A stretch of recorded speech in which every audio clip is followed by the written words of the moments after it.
Hey, welcome back to Americhick Art. My name is Vicky, and today I will be doing a project with shrink film or Shrinky Dinks. This is just the brand I like to use for shrink film. I can tell you how to make your own shrink film later on, but I plan on drawing some art and then I will bake it and shrink it for you. So shrink film has been around for a while. It was made popular by the brand Shrinky Dink, and it's basically number 6 recyclable plastic that you draw on and you bake.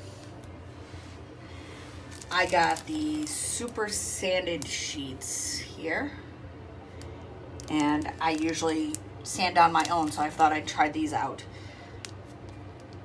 You can read the directions here. This is not printable Shrinky Dink film or shrink film.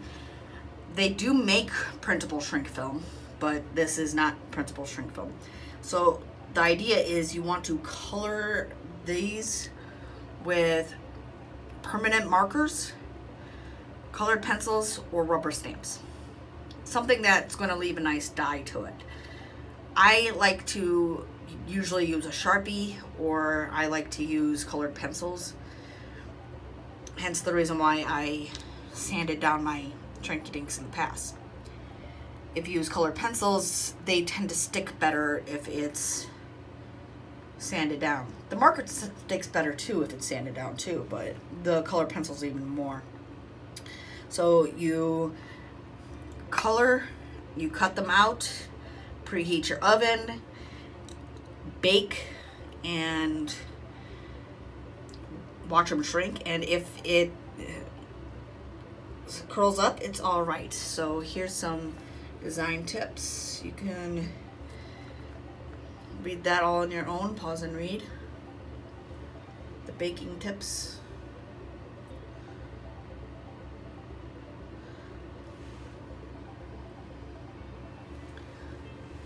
And let's open her up.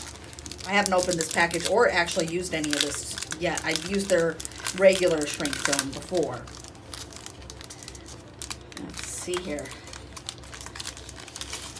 So one side you can see is glossy. That's the side you don't draw on because it'll be protected. This is the sanded side. This is not exactly as sanded as I used to use, but I wonder how well it's going to be. You can see the score marks in there from the sanding.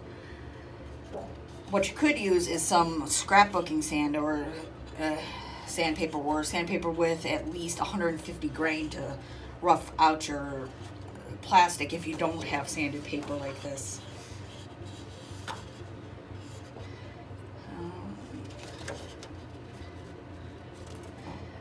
I'm going to set this aside for later. So now on to the design phase. So to start off, I'm going to actually draw out Kale, my little mascot for the channel.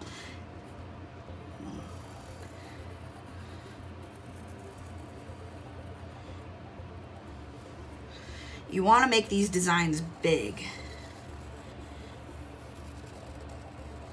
because these will be shrunk down to half their size. So I'm just making his basic shapes for now, and then I'll put detail in when I get to the shrink plastic.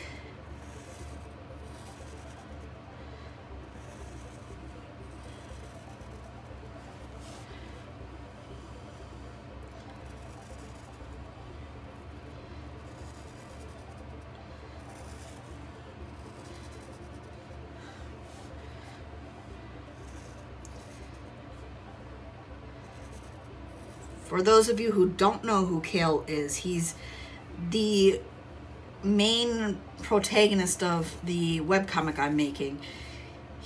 Which probably won't be out this year, but it's in the works. He's a little alien that comes to Earth to get an update on technology, as his species has watched over humankind for a long time. So it's an informational. All right, right about here, I think, on the arms.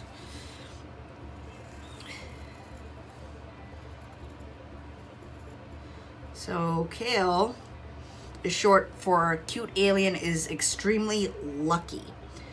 And in the webcomic may be born in that aspect because he is quite lucky in getting to where he needs to go. But he is a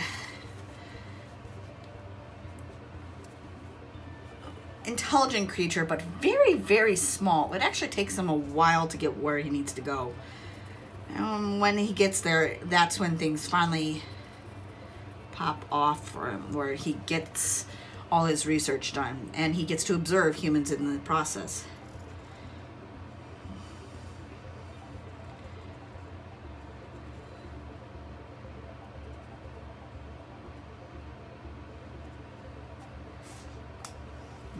Let's see. There we go.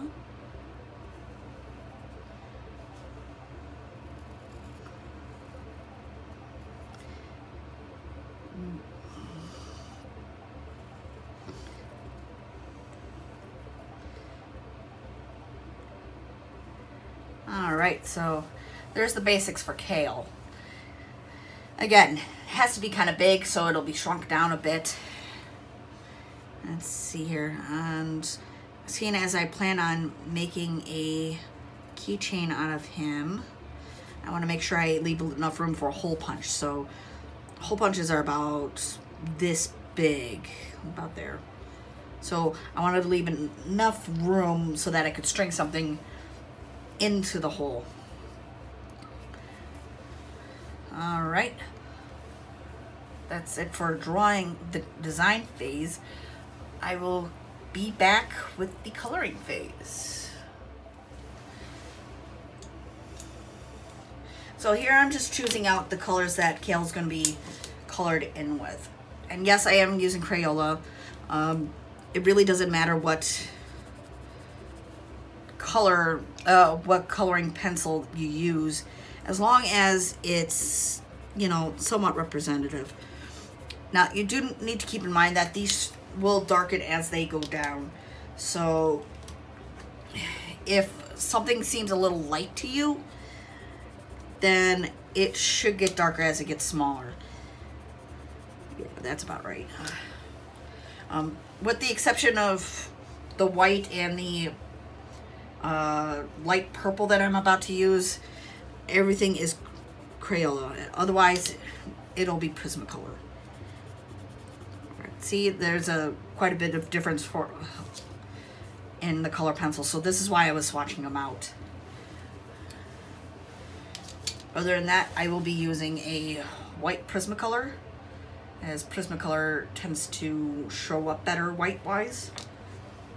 And I will be using a Sharpie fineliner as my permanent ink for his outline.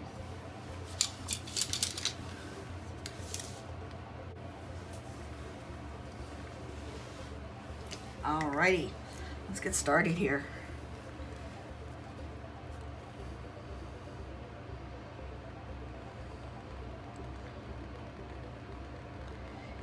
Normally I would cut these sheets down, but for the purpose of this video, I will save the cutting till after I finish drawing in the character.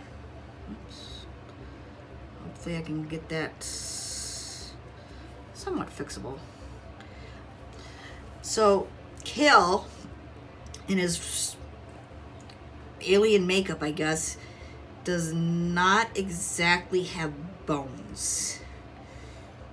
And he weighs less than a pound, actually. So he's very light. He's very small.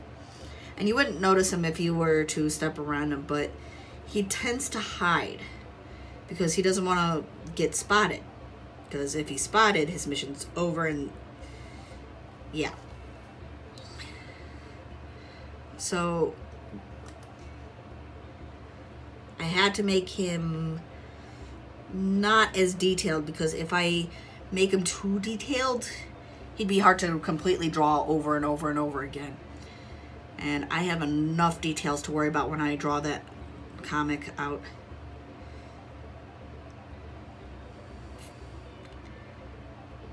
Yeah. So you may be asking how he walks if he's not even full of bones. He's not a vertebrate. He's an invertebrate.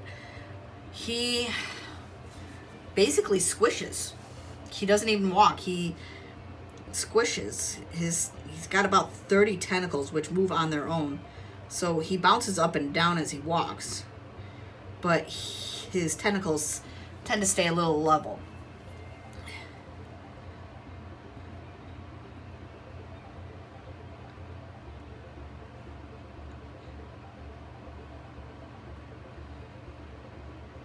You're going to be like, when you do see him, it's like 30 tentacles, but you only spot about 10.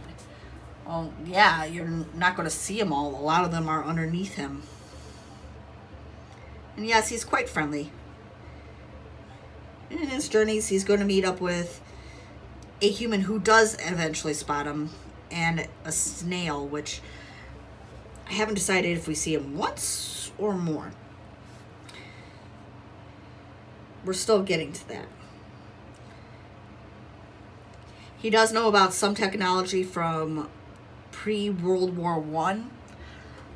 Once the World Wars started, his kind was ordered to get off the planet because they did not want to be in the way. One did try to come back a little bit afterwards, but let's just say his ship crashed and he didn't make it. So they decided to wait a little while and let the hype go down. So it's okay if he's not even. It's okay if he doesn't look the same all the time. That's the whole point of me saying, yeah, he's basically fluid on the inside. He's got a skin which is pretty thick, but he's basically fluid. All right, so I do have most of his outline done. I didn't do the eyes or the mouth because I plan on doing that as straight color. And this is where I decide to put in his eye shine before I forget about it. Otherwise, you will not see it. All right, let's start with the eyes. Okay, you may not see it show up on the shrink film as well, but it does show. And yes, I can see where I put the white. It's a little difficult for everything, but I do see it. And this will darken as it gets smaller. Purple goes next, the right big purple. Yeah, even the purple doesn't show up as well. That's because it'll get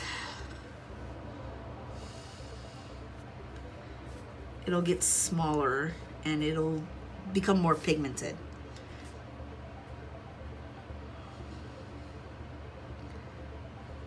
Let's see. The white's right there. Yep.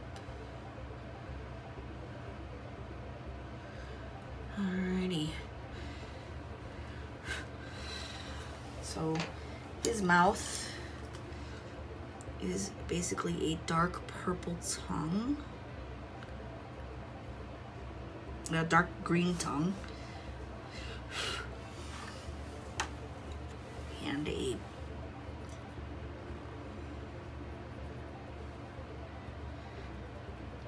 big light green area.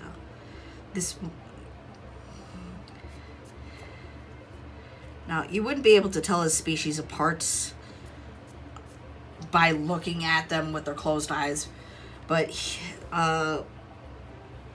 each individual alien from his species actually has different colored eyes. At least that's how I made him in the comic. So I'm going to take the lighter gray and color where there would not be shadow first. See? So basically his general area. And if I decide to add shadow, which will be stuff like under the arms, right where the belly meets the legs, certain lines in the legs, I'll try to leave that area blank. The only reason why I'm coloring it on top of the sketchbook the way I am is you wouldn't be able to see it otherwise. It would not pick up with my drop cloth down.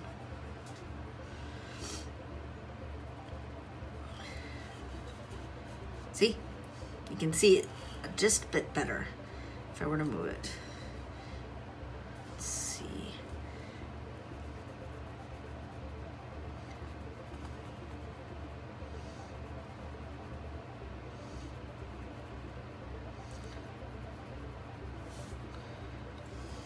So areas like under the chin I leave alone too. Let's see. There we go. His hands. I know Crayola may not be the creme de la creme of colored pencils, but it really does not matter as this is just a fun activity. I don't plan on selling this piece. I actually do plan on turning him into a keychain for myself, as this is my pride and joy character. This is the one I decided to keep.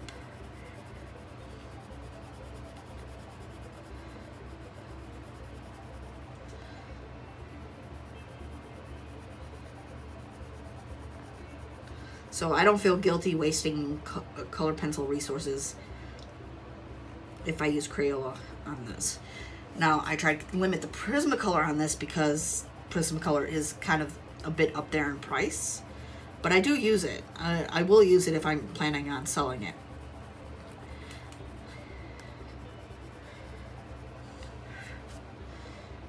I've made these quite a few times in the past, and I enjoyed them until they started wearing down. Yes, they will wear down eventually. I tend to put clear nail polish on top of them, and yes, it'll wear it down, but it'll protect it, but eventually they will wear down. That's why when I discovered that sanded paper works the best, but it'll still wear down.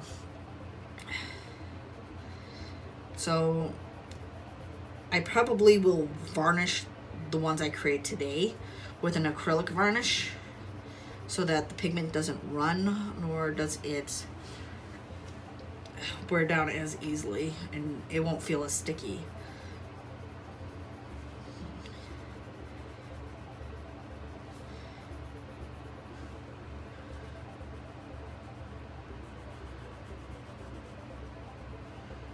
Alrighty, just about done with the base color.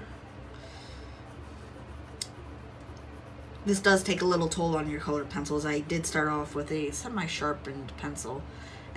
I didn't press all too hard, but the grooves do pick up a lot of color. Alrighty.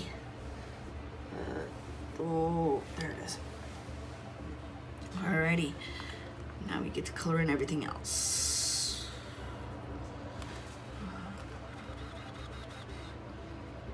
Down here, where the palm meets, under the arm.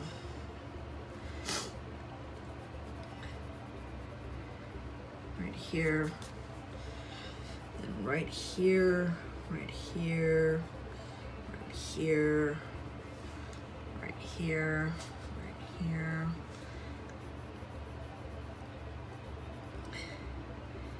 Here. Yes, I realized I colored some of these fully without leaving room for the shadow, but most of the legs, most of the time you can actually add darker colors on top of what you already laid down. Alrighty. Now he's ready to bake, I think. Let me double check him on a clear sheet. Flip it over. Yep. See, you always want to double check it. So stuff like this.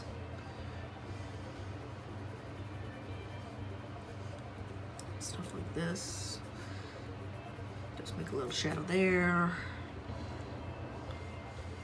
Belly line. And I don't think I got the entirety of the top of the head, like this little area. So I'm going to cut them out and bake them, and you will see the final results shortly.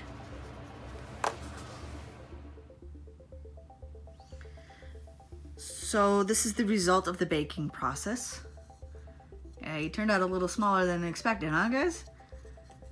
Anyways, he didn't turn out exactly perfect. He has these little lines from the cardboard, and that's partially my problem. I didn't get to him fast enough, and so the lines kind of imprinted. But remember our drawing of Kale, he ended up a little smaller than 50% there. See? Yeah, it's a little bit smaller, but the color is definitely darker than what actually went onto the thing. So I also made a cloud key for one of my friends and a dragon ball for another person. And I'm going to put a base of clear coat on top of clear coat nail polish. And I'm going to put a jump ring on in the holes and put them on a keychain. The holes ended up small because the baking process, but I ended up punching with a hole punch before I baked and after I cut up.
So this is after I've done a clear coat of the nail polish on it.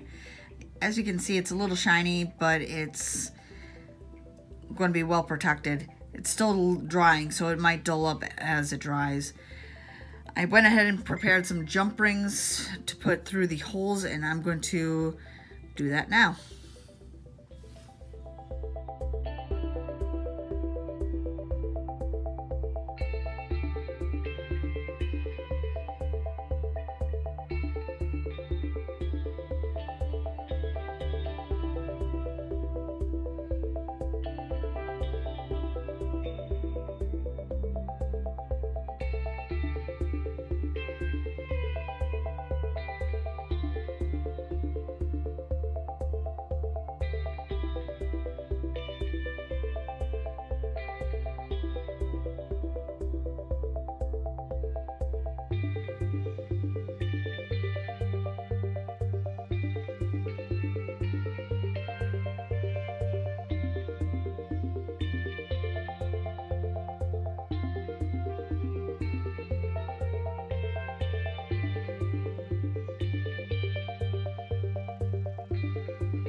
All right, my keychains are ready to go.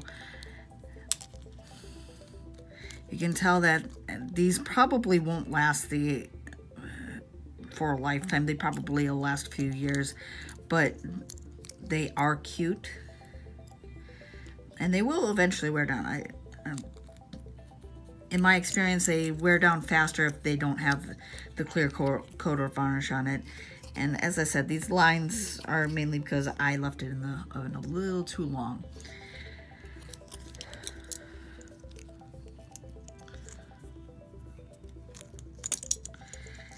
So, I hope you enjoyed this video. Please subscribe and hit the notification bell to see more content like this. And hit the like button if you like doing crafts like these and want to see more of this as well. And leave a comment for any creations you'd like to see done in Shrinky Dinks. I have no problem doing fan art or even creating my own art in Shrinky Dink. Have a good day.